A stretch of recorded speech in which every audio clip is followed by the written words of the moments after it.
மகா சிவராத்திரி ஈசனுடன் ஓர் இரவு பிப்ரவரி 26 சத்குருவுடன் நேரலையில் இணையுங்கள். கன்னியாகுமரி அருகே கட்டுப்பாட்டை இழந்த டாரஸ் லாரி வீட்டுச்சுவர் மீது மோதும் சிசிடிவி காட்சிகள் வெளியாகியுள்ளன.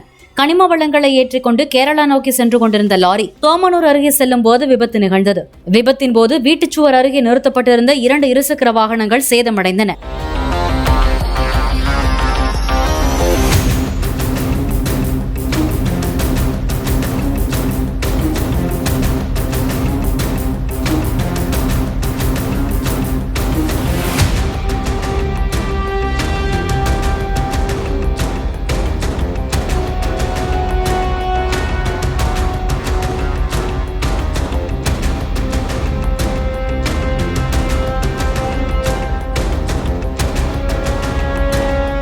மகா சிவராத்திரி ஈசனுடன் ஓர் இரவு பிப்ரவரி 26 சத்குருவுடன் நேரலையில் இணையுங்கள்.